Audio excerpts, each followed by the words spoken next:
Touch studios ఛానల్లో మీ personal and business promotions కి కింది నెంబర్ను సంప్రదించండి. యలమంచి ఉదయ్ కిరణ్ గారు అంటే ఎవరు అంటే మీరేం చెప్తారు? మియాపూర్లో ఇతని సహాయం అందని గడపలేదు. సహాయం అనే మాట వినబడితే మొదటి వరుసలో నిలబడి మనసున్న నాయకుడు, తెలంగాణ రాష్ట్ర ముఖ్యమంత్రి రేవంత్ రెడ్డి గారి అడుగుజాడల్లో నడుస్తూ రాజకీయాల్లో తనదైన శైలిలో జరగని ముద్ర ఏర్పరచుకుంటున్న యువ నాయకుడు యలమంచి ఉదయ్ కిరణ్. ఒకటి కాదు, రెండు కాదు, కొన్ని వందల సేవా కార్యక్రమాలు చేస్తూ ప్రతి క్షణం ప్రజా సమస్యలపై పోరాడుతూ తను నమ్ముకున్న కార్యకర్తలకు, యువతకు అండగా ఉంటూ యువత రాజకీయాల్లోకి రావాలి అనే ఒక దృఢ సంకల్పంతో మియాపూర్ ప్రజల కలలను నిజం చేసే నాయకుడిగా మియాపూర్ 108వ డివిజన్ కార్పొరేటర్ రేసులో దూసుకుపోతున్న యువ నాయకుడు, రైజింగ్ లీడర్ యలమంచి ఉదయ్ కిరణ్. వాటి గురించి మనం మాట్లాడుకుందాం స్లోగా. ఈ పాయింట్ అయితే గుర్తుంచుకోండి. ఓకే, చాలా ఓపెన్ గా మాట్లాడుతున్నాను ఇప్పుడు వరకు. అదే విధంగా మీకు 100% తప్పకుండా. యలమంచి ఉదయ్ కిరణ్ గారికి ఫ్యూచర్ టార్గెట్ ఏంది అంటే మీరు ఏం చెప్తారు? నేను చేస్తున్న ఈ సామాజిక కార్యక్రమాలు కొనసాగిస్తూ రేపు జరగబోయే GHMC ఎలక్షన్స్ లో నేను కాంగ్రెస్ పార్టీ తరఫున కార్పొరేటర్ గా నిలబడదాం అనుకుంటున్నాను. కార్పొరేటర్ తోనే ఎండ్ అవుదాం అనుకుంటున్నాను. కార్పొరేటర్ గా ఎండ్ అవుదా అని ఎవరు అనుకోరండి.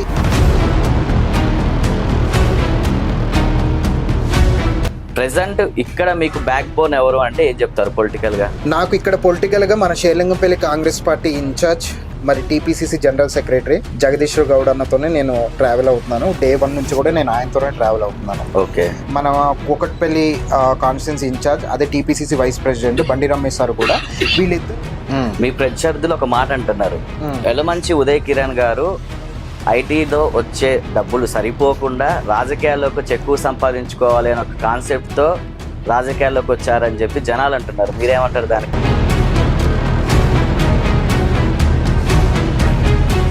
బైపోల్ ఎలక్షన్స్ ఏదైనా అధికార పార్టీ గెలుస్తుందని చెప్పి కామన్ మ్యాన్ ప్రతి ఒక్కరికి తెలుసు.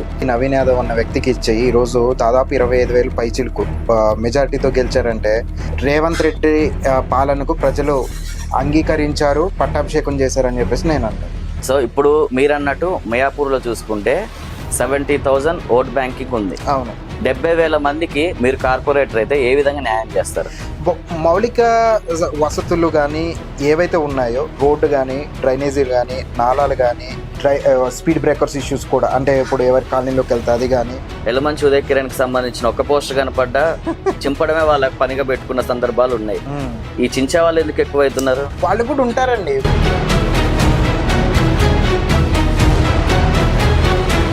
మినిస్టర్స్ ది ఎమ్మెల్యేల సపోర్ట్ ఉందా మీకు?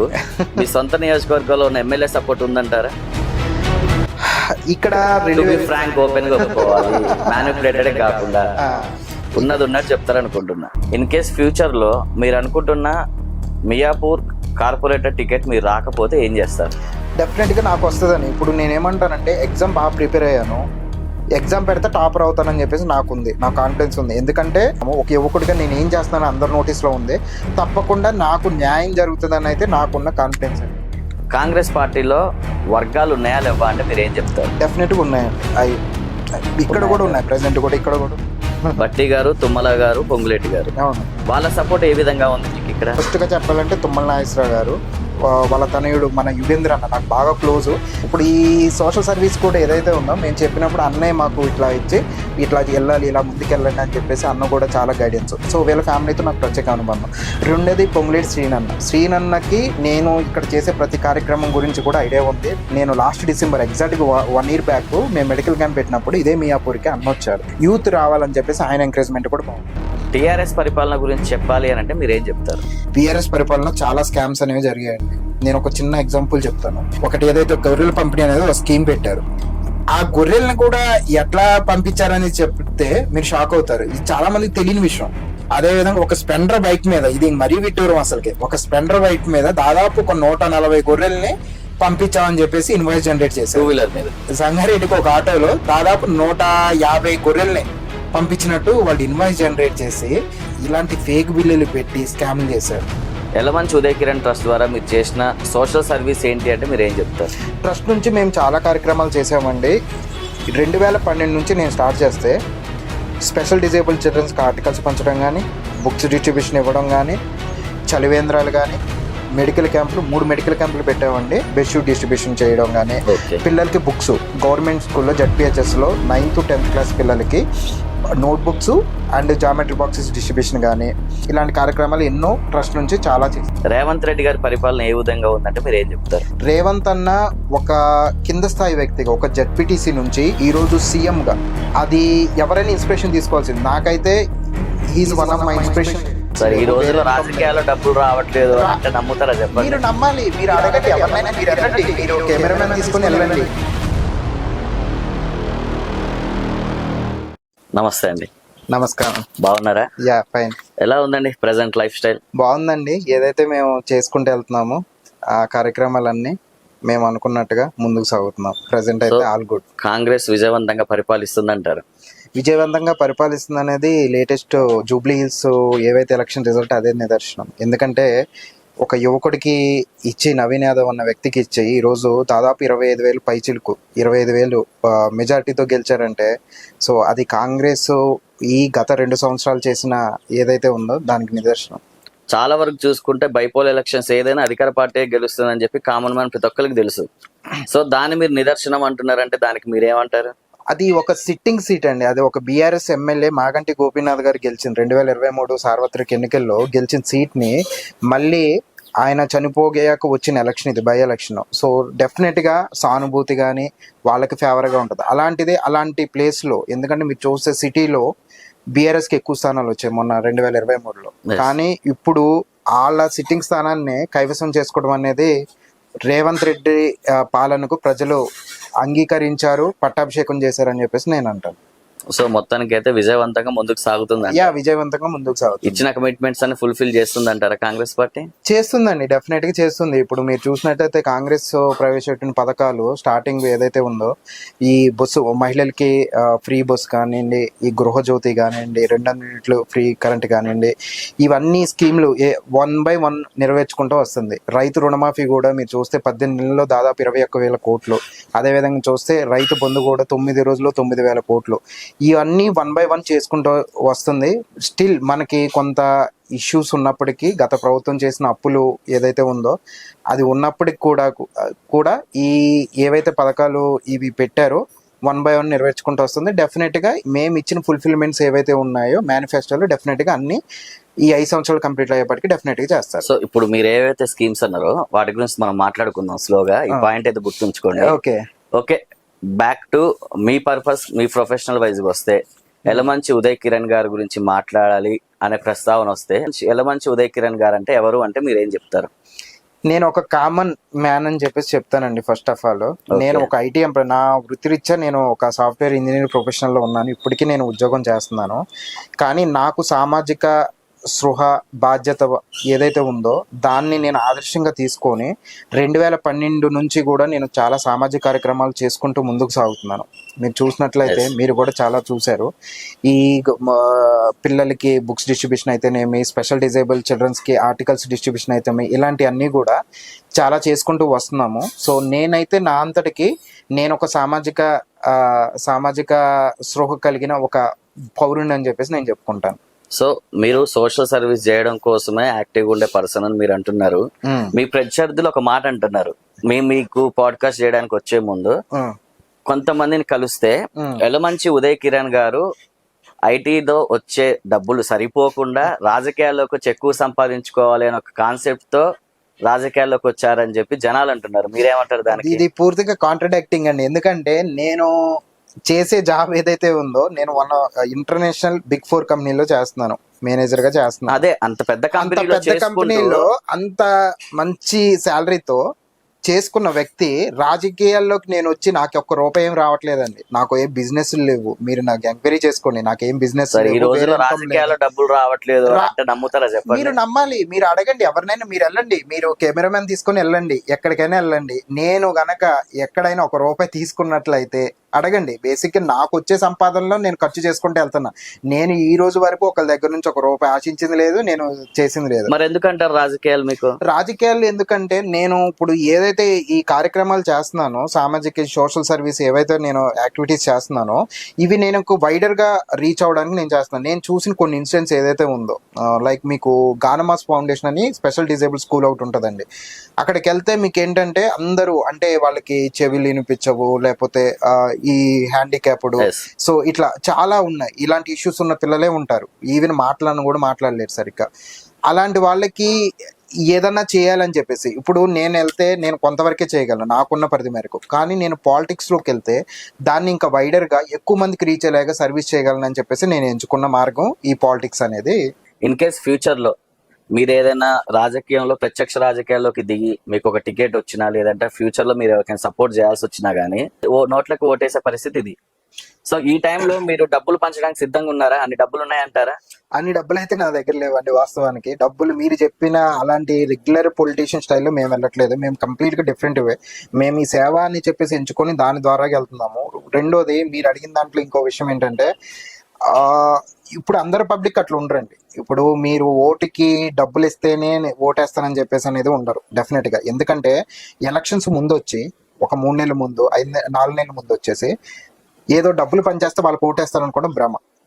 ఫస్ట్ ఆఫ్ ఆల్ అసలు పబ్లిక్ కి ఇంతకు ముందు నుంచి ఎవరు టచ్ లో ఉన్నారు? మాకు ఏదన్నా ఒక సమస్య వస్తే మేము ఎవరి దగ్గరికి వెళ్ళి చెప్పుకోగలం, లేకపోతే మాకు ఏదైనా ఒక హాస్పిటల్ విషయం కానీ ఇంకొకటి ఏదైనా సరే, ఏదైనా వాళ్ళకి ఉన్న సమస్యలు ఏదైతే ఉందో అది ఒక లీడర్ దగ్గరికి ఎవరి దగ్గరికి వెళ్తే రిజాల్వ్ అవుతుంది, ఎవరు ఫస్ట్ నుంచి గ్రౌండ్ లో ఉన్నారు, ఇవన్నీ కూడా జనాలు చూస్తారు. ప్రాక్టికల్ గా మాట్లాడుకుందాం, ఎడ్యుకేషనలిస్ట్ గా మీరు ఒక ఎడ్యుకేటెడ్ పర్సన్ గా యూత్ గా మాట్లాడుకుందాం ఓపెన్ గా. ఈ రోజుల్లో ఉన్న పరిస్థితుల్లో మీకు ఒక కుటుంబానికి 10 సార్లు సహాయం చేయండి, 100 సార్లు సహాయం చేయండి, ఎండ్ ఆఫ్ ది డే రేపు పొద్దున ఎలక్షన్స్ టైంలో నా ఇంటికి ఎంత వచ్చింది అనేది చూసే రోజుల కాదా? కాదు, అది 100% నిజం చెప్పండి. 100 కి మీరు చెప్పిన దాంట్లో 100 ఒక 30 మెంబర్స్ ఉంటారు, కానీ మిగతా 70 మెంబర్స్ కూడా అలా ఏముంటారు అండి. ఎందుకంటే వాళ్ళు ఎడ్యుకేషన్, వాళ్ళు చదువుకున్నారు, వాళ్ళకి తెలుసు ఎవరేం చేస్తున్నారు ఏంటనే తెలుసు. వాళ్ళు ఇచ్చే 500, 1000 కోసం ఆశపడే వాళ్ళు ఉండరు ఎవరు. మీరు చూస్తే క్లాస్ పీపుల్ ఎక్కడికైనా ఏ అపార్ట్మెంట్ కి వెళ్ళినా మాస్ లో కూడా నేను అదే చెప్తున్నాను. మాస్ లో కూడా మీకు ఫస్ట్ నుంచి ఎవరైతే మీకు వాళ్ళకి హెల్ప్ చేస్తారో అది కూడా చూస్తారు. అదే కేవలం ఓటుకి నోటు అని చెప్పేసి మీరు ఏదైతే చెప్తున్నారో అది ఓన్లీ కొంత పర్సంటేజే ఉంటది. అది ఉన్నారు డెఫినెట్ గా, నేను కూడా ఒప్పుకుంటాను. ఎందుకంటే నేను రీసెంట్ గా దగ్గర నుంచి చూశాను. అట్లా కూడా ఎక్స్పెక్ట్ చేస్తాను మా కుటుంబానికి ఏమొస్తుందో. ఉంటారు డెఫినెట్ గా, వాళ్ళు కూడా ఏదో ఒకటి చేంజ్ అవుతారు. బట్ నేనైతే మెజారిటీ మెంబర్స్ ఎటువైపు ఉన్నారు అనేది చూస్తాను. మా ఇంటెన్షన్ కూడా అదే. ఇక్కడ యాక్చువల్ గా టిఎన్ నగర్ గానీ, మన ఓంకార్ నగర్ గానీ, సుభాష్ చంద్రబోస్ నగర్ గానీ, మక్తా గానీ, నడిగట్టు తండ గానీ చాలా స్లమ్ ఏరియాస్ ఉన్నాయి. ఆ స్లమ్ ఏరియాలో కూడా మేము క్యాంప్స్ పెట్టాము, చాలా సర్వీసులు కూడా చేసాము. వాళ్ళందరూ కూడా ఎవరు కూడా మేము మీరు ఇట్లా డబ్బులు ఇస్తేనే మీతో తిరుగుతాము, డబ్బులు ఇస్తేనే మీకు నేను సపోర్ట్ చేస్తాను అన్న వ్యక్తులు ఎవరు లేరు ఇప్పటి వరకు. నాకైతే ఎదురుపడలేదు. మేబీ ఎలక్షన్స్ టైంలో ఉంటారు, కానీ నేనైతే వాళ్ళ తక్కువ పర్సంటేజ్ కేటగరైజ్ చేసి చెప్తాను. మీరు ఒక ట్రస్ట్ నడిపిస్తున్నారు. అవును, ఎలమంచి ఉదయ్ కిరణ్ ట్రస్ట్ అని చెప్పి ఒక ట్రస్ట్ నడిపిస్తున్నారు.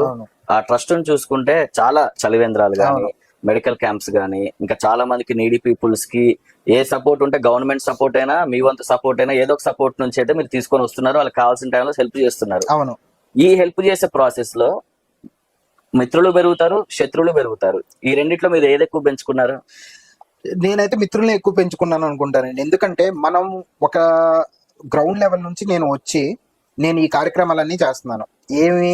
ఇప్పుడు ఈ పాలిటిక్స్ అనేది కొంచెం పక్కన పెడదాం. ఈ సోషల్ సర్వీస్ అనేది మీకు తెలుసు, మొత్తం మన పాకెట్ లో నుంచి మనం తీసి ఖర్చు పెట్టాలి ఏదైనా సరే. నేను ఇప్పుడు ఏది చలివేంద్రాలు పెట్టినా, కూలింగ్ స్టేషన్స్ పెట్టినా, పిల్లలకు బుక్స్ డిస్ట్రిబ్యూషన్ చేసినా, బెడ్షీట్లు డిస్ట్రిబ్యూట్ చేసినా, ఏ కార్యక్రమాన్ని తీసుకోండి, ఈ కార్యక్రమాలకి మన పాకెట్ నుంచి పెడతాం.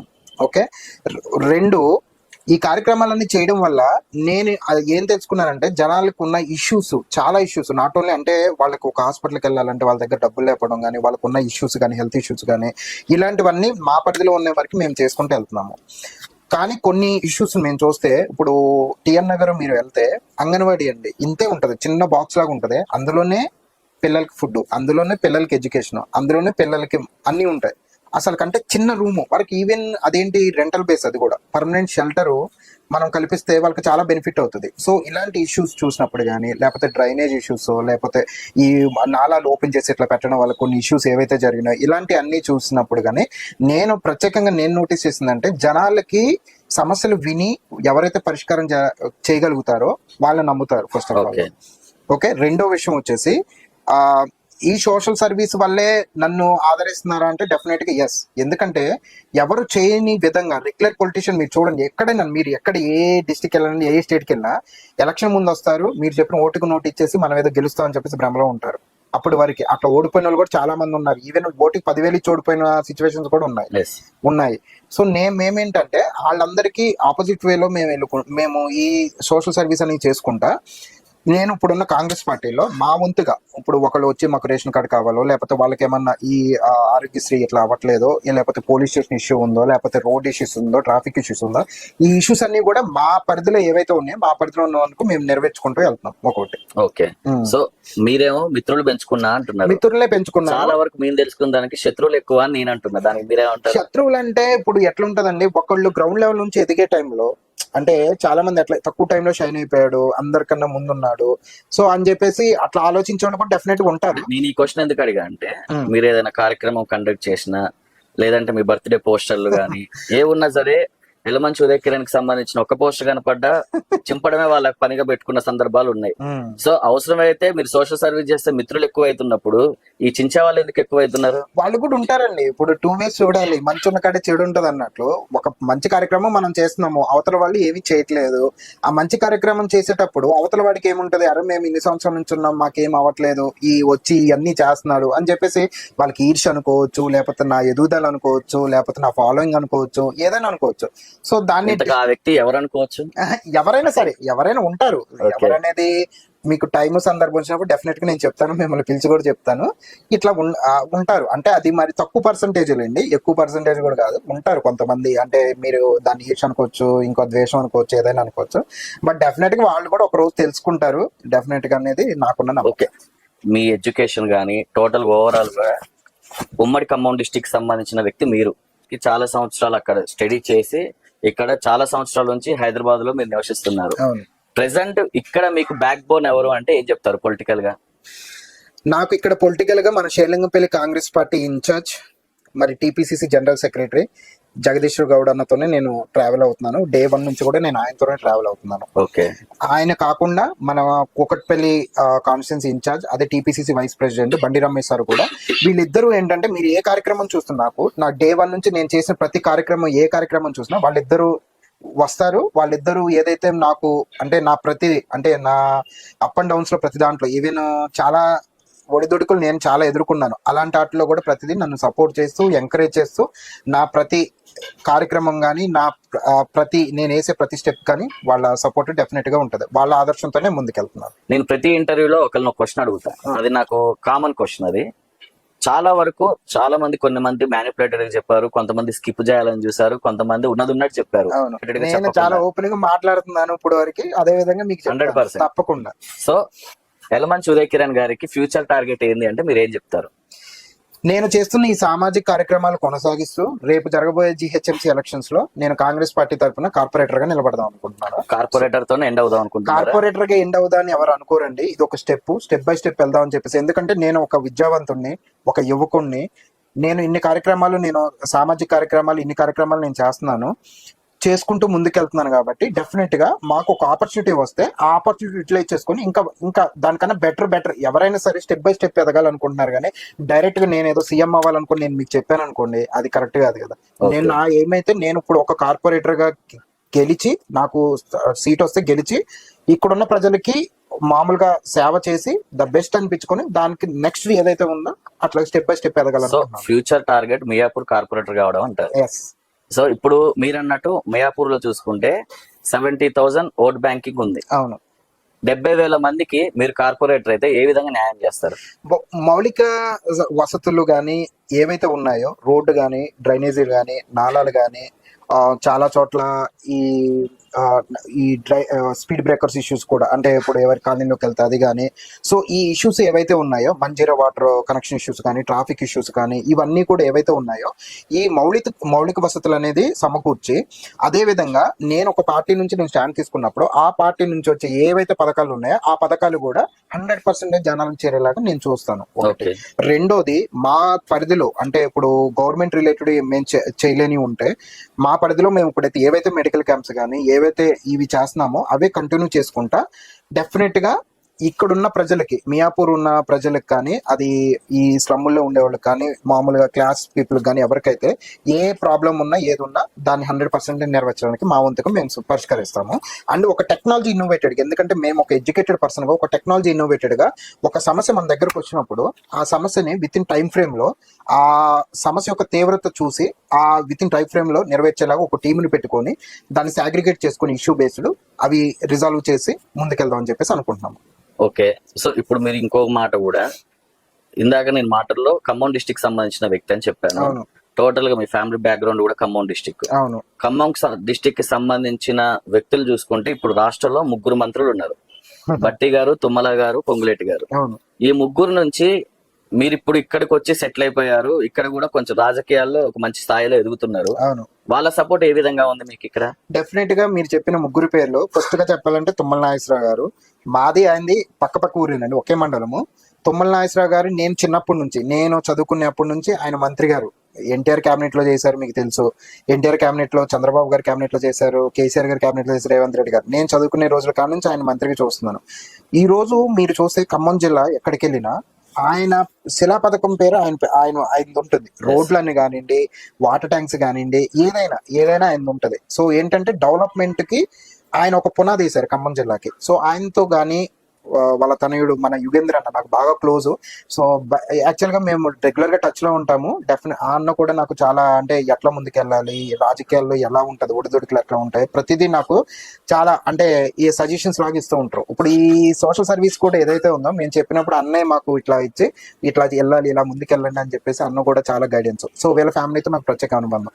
రెండోది పొంగులేటి శ్రీనన్నకి నేను ఇక్కడ చేసే ప్రతి కార్యక్రమం గురించి కూడా ఐడియా ఉంది. నేను ఇక్కడ ఏం చేస్తున్నాను ఏంటి అనేది మీరు చూస్తే నా మెడికల్ క్యాంప్ కూడా నేను లాస్ట్ డిసెంబర్ ఎగ్జాక్ట్ గా 1 year బ్యాక్ మేము మెడికల్ క్యాంప్ పెట్టినప్పుడు ఇదే మియాపూర్కి అన్న వచ్చారు, పొంగులేటి శ్రీనన్న వచ్చారు. సో పొంగులేటి శ్రీనన్న కూడా ప్రతిసారి నేను వెళ్ళినప్పుడు కానీ అన్న మేము ఈ యాక్టివిటీస్ చేస్తున్నాము, ఇట్లా ముందుకెళ్తున్నాము, మీ కోఆపరేషన్ కావాలి, మీ సపోర్ట్ కావాలన్నప్పుడు తప్పకుండా చేయండి, మంచిగా చేస్తున్నారు, మంచిగా చేయండి, యూత్ రావాలని చెప్పేసి ఆయన ఎంకరేజ్మెంట్ కూడా బాగుంటుంది. అదేవిధంగా బట్టి గారిని అంటే నేను తక్కువ కలుసుకున్నానండి ఇప్పటికి ఒక 2-3 times. ఆయన మినిస్టర్ అయిన తర్వాత నందిని మేడం కానీ బట్టి గారు కానీ వాళ్ళ దృష్టిలో కూడా ఉంది, వాళ్ళు కూడా ఎంకరేజింగ్ గానే మంచిగానే ఉంటారు. ఓకే, సో అందరు సపోర్ట్ ఉందన్నమాట. సపోర్ట్ ఉందా అంటే డెఫినెట్ గా ఆ టైంలో వచ్చిన తర్వాత చూడాలి. బట్ వాళ్ళైతే సపోర్ట్ అయితే మనం చేసే మంచి పనుల్ని వాళ్ళు డెఫినెట్ గా సపోర్ట్ చేస్తారని చెప్పుకోవాలి. ఎక్కడి నుంచో మినిస్టర్స్ ది, ఎమ్మెల్యేల సపోర్ట్ ఉన్నా మీకు మీ సొంత నియోజకవర్గంలో ఉన్న ఎమ్మెల్యే సపోర్ట్ ఉందంటారా?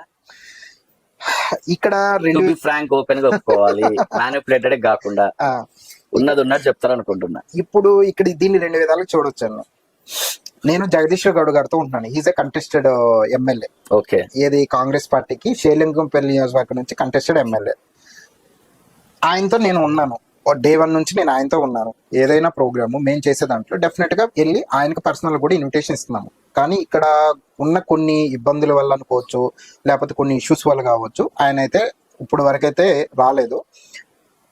బట్ డెఫినెట్ గా ఒక యువకుడిగా నేను చేసే కార్యక్రమాలు ఆయన దృష్టిలో కూడా ఉన్నాయని చెప్పేసి నేను నమ్ముతున్నాను. డెఫినెట్ గా ఒక రోజు అయితే ఆయన కూడా మాకు సహకరిస్తారు, మాకు సపోర్ట్ చేస్తారని నేను ఆశిస్తున్నాను. ఓకే, షూర్, 100% సపోర్ట్ రావాలని కోరుకుంటున్నాం. సో ఇప్పుడు మీ పర్పస్ చూసుకుంటే మియాపూర్ లో అత్యధికంగా ప్రజలు ఇప్పుడు బాధపడుతున్న సమస్య ఏంటంటే ఏం చెప్తారు?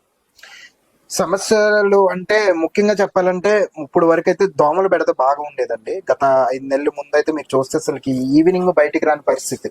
ఓకే, అలాంటి బెడద ఇప్పుడు చెరువులు పునరుద్ధీకరణ అని చెప్పేసి ఒక కార్యక్రమం చేపట్టారు. దానివల్ల కొంత తీవ్రత అనేది తగ్గింది.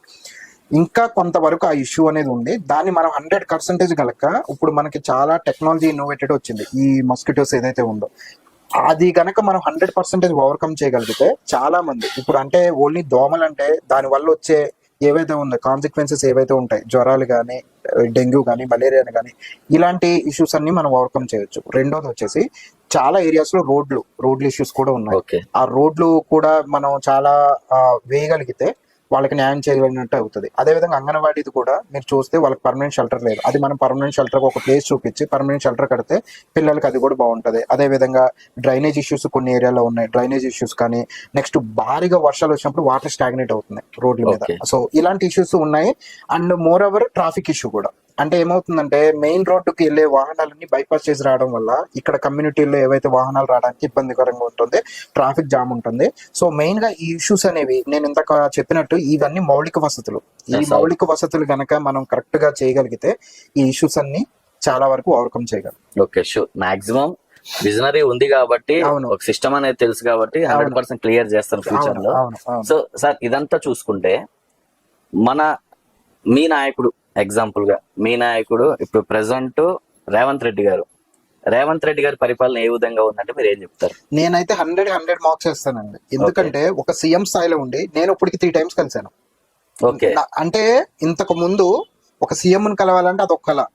ఎందుకంటే ఆ ఫామ్ హౌస్ పరిమితం అవ్వచ్చు, కానీ అట్లా ఏది కంచెలు పెట్టేసి రానికుండా చేయడం కానీ. బట్ ఇప్పుడున్న సీఎం చాలా డౌన్ టు ఎర్త్ ఉండి, ఇప్పుడు మీలాంటి వాళ్ళు వెళ్ళినా, జర్నలిస్టులు వెళ్ళినా, ఓకే, నెక్స్ట్ ఏమైనా కుల సంఘాలు వెళ్ళినా వాళ్ళకి టైం ఇచ్చి వాళ్ళ సమస్యలు ఏవైతే ఉన్నాయో వాటిని విని వాటిని పరిష్కరించే దిశగా ముందుకెళ్తున్నారు. రేవంత్ అన్న ఒక కింద స్థాయి వ్యక్తిగా, ఒక జెడ్పీటీసీ నుంచి ఈ రోజు సీఎం గా ఎదిగిన తీరు మీరు చూస్తే అది ఎవరైనా ఇన్స్పిరేషన్ తీసుకోవాల్సింది. నాకైతే he's one of my inspiration leader. ఎందుకంటే ఒక స్వతంత్ర అభ్యర్థిగా జెడ్పీటీసీ గెలిచి, తర్వాత ఎమ్మెల్సీ గెలిచి, తర్వాత టీడీపీలో ఎమ్మెల్యేగా అయ్యి ఎన్నో ఇష్యూస్ ఉంచుకొని, అంటే ఎన్నో ఇష్యూస్ బాధలు పడి 2017లో కాంగ్రెస్ పార్టీలో జాయిన్ అయ్యి, కాంగ్రెస్ పార్టీలో జాయిన్ అయిన తర్వాత వర్కింగ్ ప్రెసిడెంట్ ఇచ్చారు. వర్కింగ్ ప్రెసిడెంట్ ఇచ్చిన తర్వాత 2018లో మళ్ళీ ఆయన కోసం ఆ కొడంగల్కి వెళ్ళి మొత్తం ఆయన ఓడించాలని చెప్పేసి ప్రజాధనం దుర్వినియోగం చేసి ఆయన ఓడించారు. అయినా ఎక్కడా కూడా కింద పడకుండా మళ్ళీ ఇమీడియట్ గా మల్కాజ్గిరి నుంచి ఎంపీ అయ్యి, దాని తర్వాత టీపీసీసీ ప్రెసిడెంట్ మన తెలంగాణకి అయ్యి, ఆయన ఎదిగిన తీరు మీరు చూస్తే అంచెలంచెలుగా ఎదుర్కొని ఈ రోజు సీఎం స్థాయిలో ఉన్నారు. డెఫినెట్ గా he deserves that position. Okay, so మీకు inspiration person? Definitely he's one of my inspiration అండి. ఎందుకంటే డెఫినెట్ గా ఇప్పుడు యూత్ కి ఆయన చేసే ఏదైనా చూడండి, ఏ కార్యక్రమం చేసినా ఒక విజన్ తో, ఒక ప్రణాళికతో చేస్తారు. ఇప్పుడు రైజింగ్ 2047 అని చెప్పేసి ఆయన చేసి దాన్ని ఎట్లా చేయాలి, మూసి ప్రక్షాళన కానీ, ఫ్యూచర్ సిటీ కానీ, ఏవైతే ఆయన చేస్తున్నారో దానికి అడుగులు వేసుకుంటూ మంచిగా చేస్తున్నారు. Definitely he's the one of the best CM. So inspiration person Revanth Reddy garu అయినప్పుడు మోటివేషన్ పర్సన్ ఎవరంటే ఏం చెప్తారు? నాకు మోటివేషనల్ అంటే నందమూరి తారక రామారావు గారండి. ఎందుకంటే నేను చిన్నప్పుడు, అంటే నేను పెరిగింది గ్రామీణ వాతావరణం, మాది పల్లెటూరు. అక్కడ నుంచి చూస్తే టిల్ ఇక్కడ హైదరాబాద్ మియాపూర్ వరకు ఈ రోజు ప్రవేశపెట్టిన ప్రతి పథకం, ఇప్పుడు మన కాంగ్రెస్ మొత్తం సన్న బియ్యం ఇస్తుంది. ఇప్పుడు మీరు ఏ స్టేట్ చేసినా ఆయన ఇచ్చిన ₹2 బియ్యం ఇన్స్పిరేషన్ తీసుకొని ఈ పథకాలన్నీ కంటిన్యూ అవుతున్నాయి. సో అదే విధంగా ఆడవాళ్ళకి ఆస్తిలో సగం వాటా గానీ, ఇలాంటి చాలా చాలా కార్యక్రమాలు ఆయన చేపట్టినవే ఈ రోజు ఉన్న గవర్నమెంట్ ఏ గవర్నమెంట్ వచ్చినా ఏదైనా కొనసాగిస్తుంది. సో నాకైతే one of the motivation leader అంటే నేను నందమూరి తారక రామారావు గారు అని చెప్తాను. సో ఇంకొకటి చూసుకుంటే సార్, ఇప్పుడు మీ కాంగ్రెస్ పార్టీ పర్పస్ కి వస్తే, కాంగ్రెస్ పార్టీలో వర్గాలు ఉన్నాయా లేవా అంటే మీరు ఏం చెప్తారు? డెఫినెట్ గా ఉన్నాయండి. ఇక్కడ కూడా ఉన్నాయి, ప్రెసెంట్ కూడా ఇక్కడ కూడా ఉన్నాయి. ఓకే, మీరే వర్గం అనుకోవచ్చు మరి? నేను అందరిని కలుపుకునే వర్గం అండి. సో వర్గాలు ఉండొచ్చు, బట్ నేనైతే అట్లా డివైడ్ చేసి వాళ్ళ వర్గం వీళ్ళ వర్గం అన్నా, ఎండ్ ఆఫ్ ద డే నేను చేసిన ఇంకో పర్సన్ చేసిన పార్టీ కోసం చేయాలి. నేను ఏ వర్గం అంటే నేను అదే అంటుంది. ఇప్పుడు తమ్మికుంట చెరువు అనేది ప్రక్షాళన అనేది ఒక ప్రోగ్రామ్ చేశారు, పరిరక్షణ చెరువు. ఆ ప్రోగ్రామ్ లో ఎమ్మెల్యే గారు ఉన్నారు, మా నాయకుడు కూడా జగదీశ్వర్ గౌడ్ గారు కూడా ఉన్నారు. అందరు కలిసి చేస్తారు. ఎండ్ ఆఫ్ ద డే అందరు చేసే పార్టీ కోసం. కానీ ఈ వర్గం ఆ వర్గం అనేది ఏమీ లేదు. వర్గాలు ఉన్నాయన్నారు, లాస్ట్ కోసం వర్గాలు ఉన్నాయంటే నేను అదే అంటానండి. ఇప్పుడు ఎలక్షన్ వరకే అది. ఎలక్షన్ అయిపోయిన తర్వాత అభివృద్ధి తప్ప ఆ వర్గం ఈ వర్గం అనేది ఉండదు. బట్ ఏంటంటే డెఫినెట్ గా ఈ పీపుల్ ఎలా సాగ్రిగేట్ చేస్తున్నారంటే, నేను జగదీష్ అన్నతో తిరుగుతున్నాను కాబట్టి ఉదయ్ జగదీష్ కూడా వర్గం అని చెప్పేసి అంటారు. జనరల్ గా ఇప్పుడు అంటారు. అన్ను నాకేదైనా సమస్య వచ్చినా నేను ఫస్ట్ వెళ్ళేది ఆయన దగ్గరికి. నాకు ఏదన్నా సమస్య వచ్చినా, లేకపోతే నేను ఏదైనా కార్యక్రమం నెక్స్ట్ చేయాలనుకున్నా డెఫినెట్ గా ఆయన దగ్గరికి వెళ్తాను. ఎందుకంటే ఆయన నాకు బ్యాక్ బోన్ ఉన్నాడు, నాకు గైడెన్స్ గా ఇట్లా చేయాలి ఇలా అని నాకు ఇస్తారు కాబట్టి నేను ఆయన దగ్గరికి వెళ్తున్నాను. అంతేగాని నేను ఇప్పుడు రేవంత్ రెడ్డి ఎవరి వర్గం అండి నేను అడుగుతున్నాను. రేవంత్ రెడ్డి ఎవరి వర్గం కాదు కదా, ఈజే సీఎం. ఇప్పుడు ఆయన ఇప్పుడు మనం చూస్తే ఎట్లా ఉంటది, రేవంత్ రెడ్డితో ఒక వర్గం అంటారు, బట్టి గారితో ఒక వర్గం అంటారు. But end of the day వీళ్ళందరూ కలిసే ఉంటారు, పార్టీ కోసం పనిచేయాల్సిందే. రానున్న రోజుల్లో యూత్ రాజకీయాల్లోకి రావాలనుకుంటుంది, సర్పంచ్ ఎలక్షన్స్ కూడా దగ్గరకు వస్తున్నాయి. యూత్ కి పొలిటికల్ గైడ్ లైన్స్ ఇవ్వాలంటే మీరు ఏం చెప్తారు? నేనైతే ఒకటే చెప్తున్నాను, నేను కూడా ఒక యువకుడిగా ముందుకు వచ్చాను. సో ఇప్పుడు ఏంటంటే రాజకీయాల్లో మొత్తం చాలా ఏజ్డ్ పర్సన్స్ ఉన్నారు, అవుట్డేటెడ్ పొలిటీషియన్స్ ఉన్నారు. ఎందుకు అవుట్డేటెడ్ అంటున్నానంటే వీళ్ళు ఏంటంటే జస్ట్ ఎలక్షన్ ముందు వచ్చి ఏదో కాలక్షేపం చేసి ఏదో చేద్దామని చెప్పేసి అంటారు. అలా కాకుండా ఈ రోజు మీరు చూస్తే యువకులు ఐటీ కానీ, సైన్స్ రంగం కానీ, వ్యవసాయంలో కానీ, నేను వ్యవసాయం కూడా ఎందుకు చెప్తున్నానంటే ఉన్నాయి, వీటన్నిటి టెక్నాలజీ రిలేటెడ్ అన్నిటిలో యువత ముందు ఉంటున్నారు. ఈ రోజు ఒక చాట్‌జిపిటి తీసుకోండి, ఒక ఏఐ తీసుకోండి, ఇవన్నీ టెక్నాలజీస్ అనేది ఇన్వెన్షన్ బై యూత్. ఇప్పుడున్న యూత్ ఎవరైతే ఉన్నారో అది ఇప్పుడు మీరు యూట్యూబ్ కానీ, ఫేస్బుక్ కానీ, ట్విట్టర్ కానీ, ఇవన్నీ కూడా ఇలాంటి యువకులు ఇన్నిట్లో ముందుంటున్నారు. బట్ రాజకీయాలకి రావాలంటే భయపడుతున్నారు. నేను చెప్తున్నాను ఓపెన్ గా, ఎందుకంటే నేను స్టార్టింగ్ లో వచ్చినప్పుడు కూడా నాకు అరే నువ్వు వెళ్తే నిన్ను అది చేస్తారు, తొక్కేస్తారు, మనకు అది ఉండదు, డబ్బు ఉండాలి, ఇట్లా అంటే మ్యానిపులేట్ చేస్తారు, బ్రెయిన్ వాష్ అంటారు, మ్యానిపులేట్ చేస్తారు. కానీ నేను ఒక యువకుడిగా నేనేం చెప్తున్నానంటే మాలాంటి యువకుల్ని ప్రోత్సహిస్తే రేపు రానున్న రోజుల్లో, ఎందుకంటే మేము ఎడ్యుకేటెడ్ అనే కాదు టెక్నాలజీ తెలిసిన వాళ్ళము, ఇంకా బెటర్ సొసైటీ చేస్తామని చెప్పేసి నాకున్న నమ్మకం. ఎందుకంటే youth can lead future. Okay, రెండోది ఇప్పుడు ఎవరైతే పొలిటీషియన్స్ ఉన్నారో యూత్ ని ఎంకరేజ్ చేయాలండి. ఫస్ట్ ఆఫ్ ఆల్ ఒక యూత్, ఒక పర్సన్ వచ్చి ఏదన్నా కార్యక్రమం చేసినప్పుడు డెఫినెట్గా వాళ్ళ సహకారం అందించాలి, వాళ్ళకి గైడెన్స్ ఉండాలి. ఎందుకంటే రేపు రాబోయే రోజుల్లో మేము ఏ పొజిషన్ లో ఉన్నా, మేము ఎలా ఎదిగినా పలానా రోజుల్లో ఆ వ్యక్తి మాకు ఇలా సాయం చేశారు, అలా మాకు గైడెన్స్ ఇచ్చారు, ఆయన గైడెన్స్ వల్ల ఈ రోజు ఉంటామని చెప్పుకుంటున్నాం. కాబట్టి రాబోయే తరాలకు కూడా ఒక ఎగ్జాంపుల్ గా అవ్వచ్చు. ఇప్పుడు మీరు చెప్పిన మాట మొత్తం చూసుకున్నా గానీ 100% యూత్ రాజకీయాల్లోకి వస్తే ఎంత బాగానే ఉంది. ఇప్పుడు మీ విషయానికి వస్తే చాలా వరకు తెలంగాణలో కానీ ఎక్కడైనా చాలా పార్టీస్ అధికారాల్లో ఉన్నాయి. మీరు రాజకీయాల్లోకి ఎంటర్ అయ్యే ముందు కాంగ్రెస్ పార్టీ అధికారంలో కూడా లేదు. కాకపోతే మీరు కాంగ్రెస్ పార్టీని సెలెక్ట్ చేసుకొని కాంగ్రెస్ పార్టీలోకి జాయిన్ కావడానికి కారణం ఏంటంటారు? కాంగ్రెస్ పార్టీ అనేది మోస్ట్ సెక్యులర్ పార్టీ అండి. అంటే కుల మతాలకు అతీతంగా, సో అన్ని వర్గాల ప్రజల్ని, నాట్ ఓన్లీ హిందూస్, ముస్లిమ్స్, అందరిని, అన్ని వర్గాల వారిని ప్రోత్సహిస్తుంది. అది నాకు బాగా నచ్చింది ఫస్ట్ ఆఫ్ ఆల్, అదొకటి. రెండోది, ఇప్పుడు మీరు ఏదైనా తీసుకోండి, మన తెలుగు రాష్ట్రాల్లో రాజశేఖర రెడ్డి గారు ఉన్నప్పుడు కానీ, అంతకుముందు ఇందిరాగాంధీ ప్రధానమంత్రి ఉన్నప్పుడు కానీ, బిహెచ్ఎల్ కానీ, ఇవైతే ఏవైతే ఉన్నాయో వాళ్ళ అప్పుడు జరిగిన అభివృద్ధి ఇంకా కొనసాగుతుంది, దానికి ఏంటంటే కొనసాగింపు జరుగుతుంది. సో నా వరకు వచ్చేసి ఇట్స్ ఏ సెక్యులర్ పార్టీ. ఇప్పుడు పార్టీలో కూడా మీరు చూస్తే ఏది కూడా డెసిషన్ అనేది, ఇప్పుడు లోకల్ పార్టీస్ ఉంటాయండి, నేను ఎగ్జాంపుల్ చెప్తాను. మీరు వెళ్ళి ఒక పోస్ట్ అడిగారు, మీరు వెళ్ళి ఇంత అమౌంట్ ఎంత కొంత ఇచ్చేస్తే మీకు పోస్ట్ అనౌన్స్ చేస్తారు. బట్ ఇక్కడ ఏదైనా ఒక ప్రాసెస్ ఓరియంటెడ్ ఉంటుంది. నాట్ ఓన్లీ అంటే ఏదన్నా పోస్ట్ అప్లై చేసినా, లేకపోతే ఎమ్మెల్యే పదవైనా, కార్పొరేటర్ పదవైనా ఒక ప్రాసెస్ ఓరియంటెడ్ ఉంటుంది, స్టెప్ బై స్టెప్ ప్రొసీజర్ ఉంటుంది. అది నాకు బాగా నచ్చింది. దానికి నేను ఆకర్షితున్నై కాంగ్రెస్ పార్టీలో నేను జాయిన్ అయ్యాను. ఓకే, ఇదంతా చూసుకుంటే ఇప్పుడు చాలా వరకు మీరు ట్రస్ట్ ద్వారా చాలా సోషల్ సర్వీసెస్ చేశారు. యలమంచి ఉదయ్ కిరణ్ ట్రస్ట్ ద్వారా మీరు చేసిన సోషల్ సర్వీస్ ఏంటి అంటే మీరు ఏం చెప్తారు? ట్రస్ట్ నుంచి మేము చాలా కార్యక్రమాలు చేసామండి.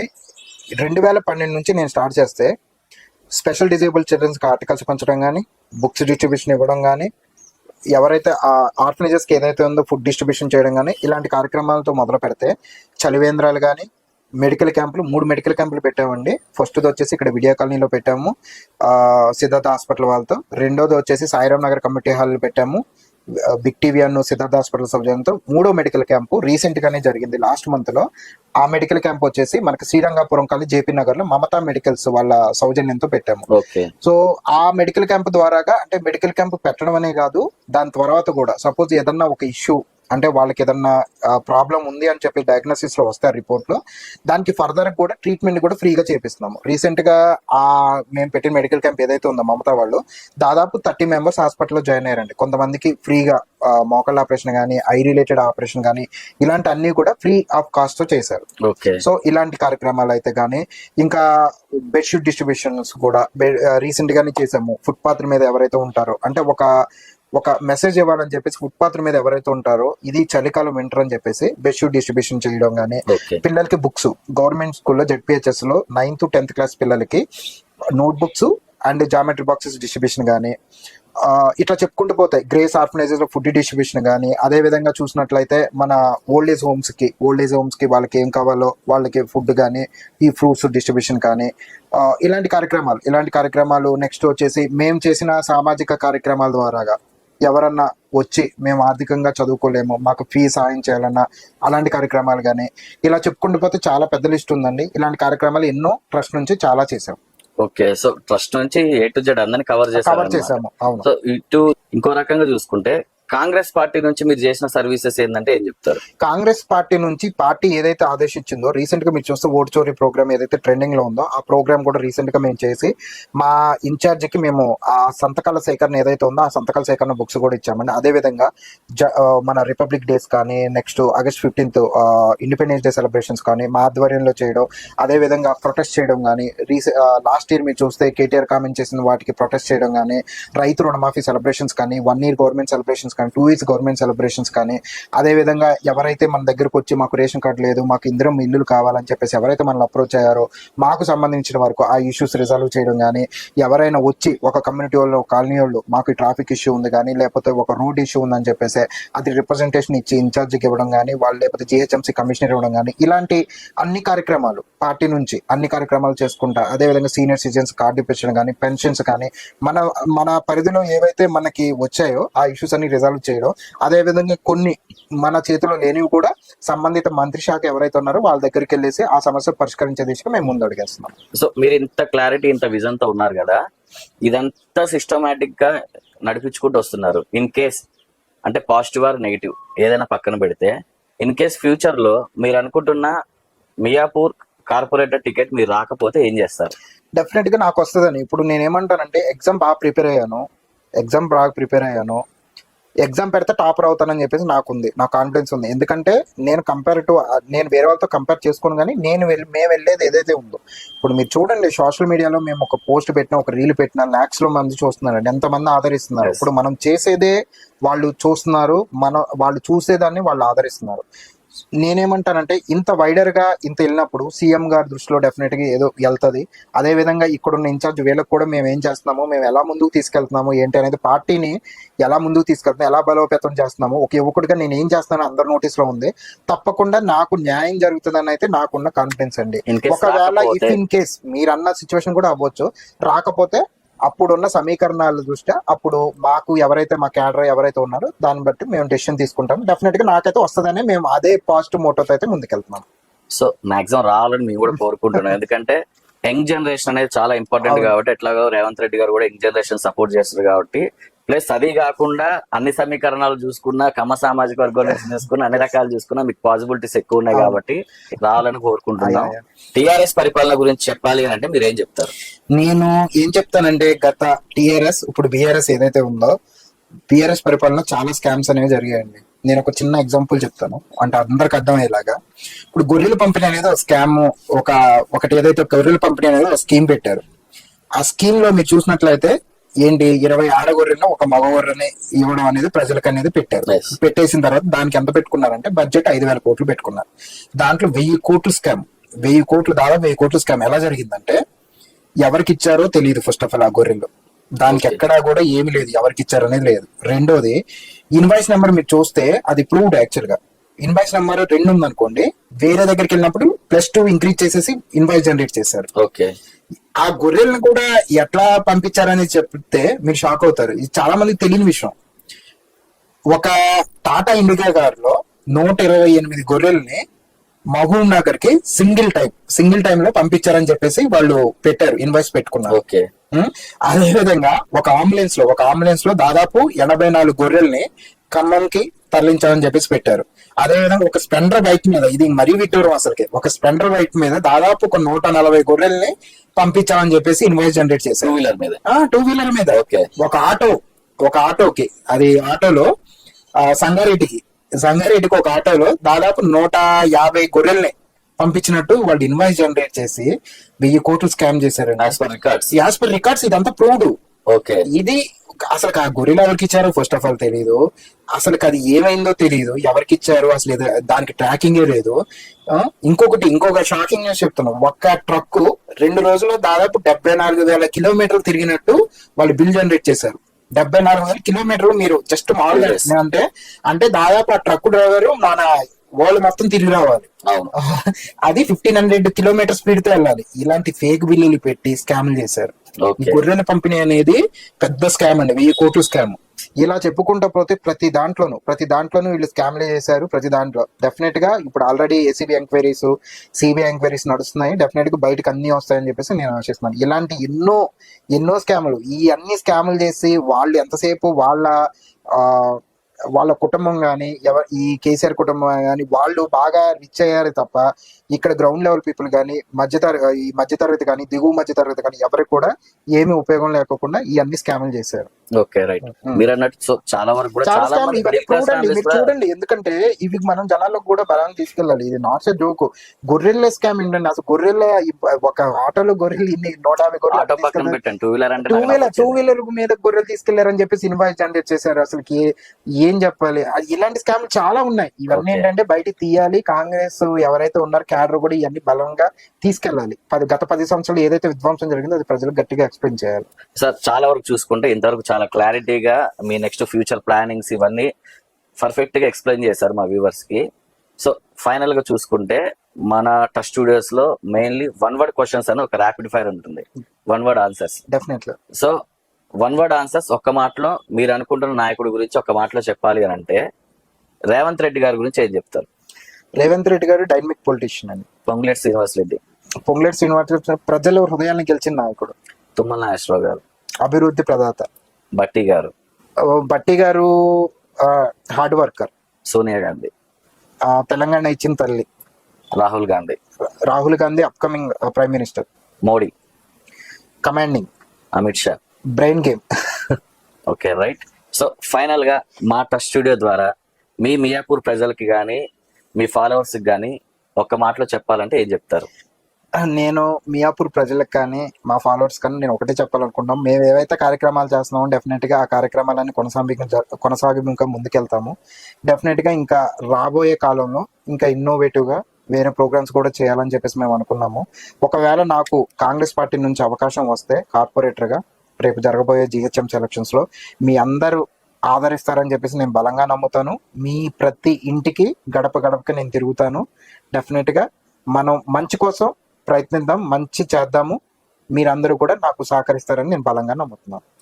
సో మీరు అన్నట్టు 100% మేము చేసిన సర్వేలో కూడా మా టచ్ స్టూడియో చేసిన సర్వేలో కూడా విన్నింగ్ పాసిబిలిటీస్ ఎక్కువ మీకు ఉన్నాయని తెలిసింది. సో రానున్న రోజుల్లో 100% మీలాంటి యువకుడిని, విజనరీ ఉన్న పొలిటికల్ లీడర్ ని మియాపూర్ ప్రజలు వదులుకోరని చెప్పి మేము అనుకుంటున్నాం.